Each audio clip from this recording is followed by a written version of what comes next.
This is you. The scrub brush is rough. The bristles dig into your skin until your arms are red and sore. You count the seconds. 3 minutes for your hands, 2 minutes for your arms. The water is ice cold because the power is failing again, but you don't feel it. Your mind is already inside the body of a man who has killed thousands of people. You aren't just a doctor anymore. You are a mechanic for a human machine. If this machine stops, the whole country burns. If your hands shake, your family, who are being held as guests in a guarded villa, will not survive the night. Beat 1. Origin. You didn't start in a palace. You started in a small apartment in Zurich. You were the son of a tailor. You were obsessed with how the human body works. You were the best student in your class. You could draw every nerve and bone from memory. You wanted to save lives, but mostly you wanted to be the person who could do what others found impossible. By age 35, you were a top surgeon at a famous hospital. You had the fast car and the big house.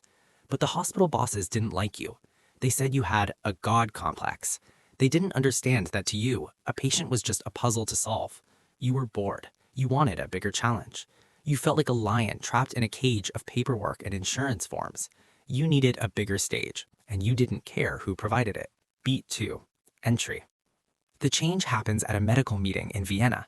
You were at the hotel bar when a man in a charcoal suit sits next to you. He doesn't say his name. He just shows you a medical scan on a tablet. It shows a deadly tumor wrapped around a man's main artery. It looks like a death sentence. 7 doctors said this man will die in 3 months, the man says. I told my boss there is 1 doctor brave enough to try and fix it. It's impossible, you say, looking at the scan, but your heart starts racing. You see a tiny path where a blade could go, a 1 millimeter gap. But I could do it. The man tells you there is a private plane waiting.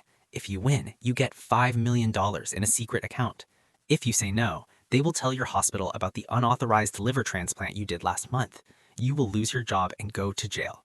You don't ask who the patient is. You finish your drink and get into the black car.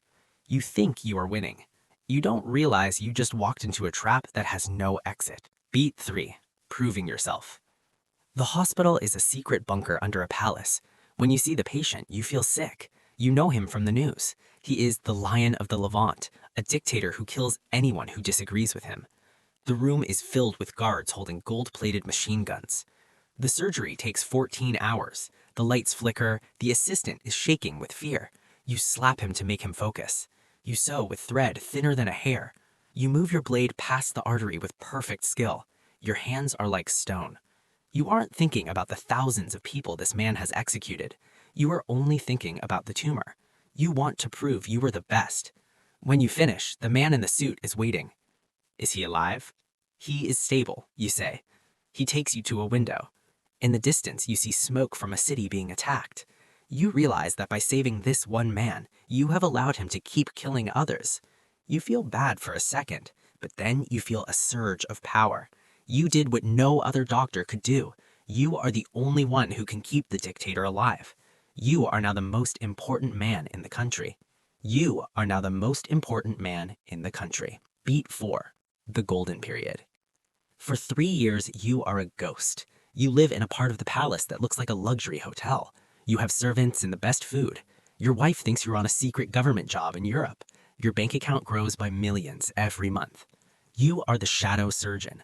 When a general is shot during a street fight, you fly in by helicopter to fix him. When the dictator's mistress overdoses on drugs, you are the one who brings her back to life while guards kill the person who sold her the bag. You love the power. You have the best medical tools in the world, tools the public hospitals in this country have never even seen. Soldiers salute you. The dictator calls you my brother. He gives you a Rolex with his face on the dial. You are part of the inner circle. You feel like you own the world, and for a while, the blood on your hands feels like it belongs to someone else. Beat 5. The Crack. Everything changes on a Tuesday. You are called to the prison part of the palace. The air smells like wet concrete and fear. The dictator is sitting in a chair watching a young man tied to a seat. It is the dictator's own nephew. The boy is only 20. He was caught giving secrets to the rebels. He has names, but he keeps passing out. His heart is weak. Fix him. Sir, I'm a surgeon, not a... The dictator puts a heavy hand on your shoulder. You are my doctor. Keep him alive so he can talk. If he dies before I get the names, you will take his place in that chair. You look at the boy. His jaw is broken. His nails are gone. He is dying of shock. You find yourself using your skills to keep his heart beating. You give him the drugs to wake him up. You watch as the torturer picks up a pair of pliers. You stand there, holding the IV bag steady so the pain can continue. You realize you aren't a hero. You are just a high-tech tool for a monster. Every time the boy screams, you feel a piece of yourself die. Beat 6. The cost. The guilt starts to change you. You can't sleep. Your skin looks gray. Your eyes look dead.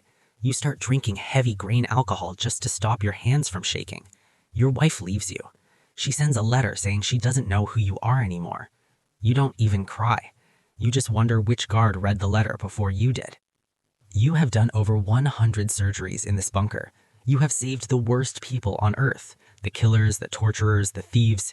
You have seen nurses taken away to be shot just for dropping a tool in the OR. You find a drawing in the pocket of a young guard you tried to save. It's a picture of a sun and a house drawn by a child. To Papa, it says. The guard dies. The dictator just looks at the body and says, get a new one. You realize you traded your soul for money. You are rich, but you are a slave. Beat 7, The Reckoning. The dictator is dying of lung cancer.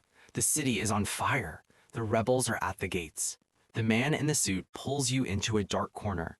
The president must live for 6 more months until we can settle who takes over.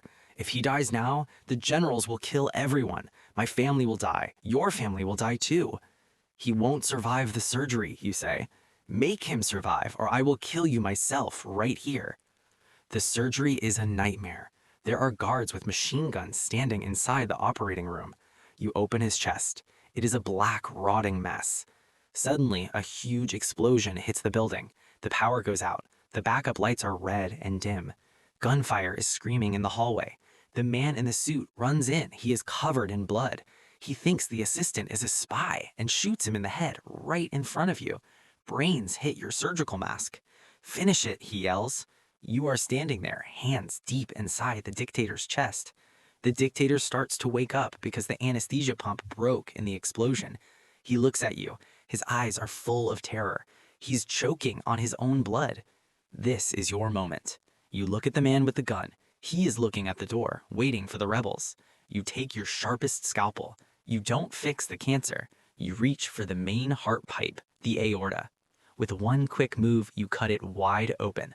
The blood sprays in a hot fountain. It hits the ceiling. It hits your eyes. The monitor makes a long, flat scream. He's gone, you yell. The explosion caused a heart failure. The man in the suit drops his gun and runs for the tunnels. You stand over the dead monster. You finally used your skills to save the country instead of the man. You killed him. Beat 8, The Cycle Reveal. You escape through a secret tunnel with a bag of diamonds and a fake name. You move to a small town in South America. You work in a tiny clinic. You fix broken legs and give flu shots. You never touch a scalpel. You think you are safe. One afternoon, a black Mercedes pulls up. A young man gets out. He wears a suit that costs more than the whole clinic. He looks exactly like you did 15 years ago. Smart, arrogant, and hungry. He walks in and puts a tablet on your desk. It shows a brain scan, a very difficult tumor. The new president is a great admirer of your work, the young man says. He heard the shadow surgeon is still alive. He doesn't care about the past, he just wants his tumor removed. You look out the window. Across the street, a young boy is cleaning the wheels of the black car. The boy looks at the expensive car with wide, hungry eyes. He wants the money. He wants the power. He doesn't know what it costs.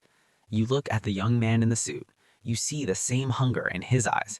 He hasn't learned yet that once you start saving monsters, you can never stop. I am just a village doctor, you say. The young man smiles a cold, sharp smile. The president is very persuasive. He has your family's new address in Zurich. Why don't you take a walk to the car with me? We have a plane waiting.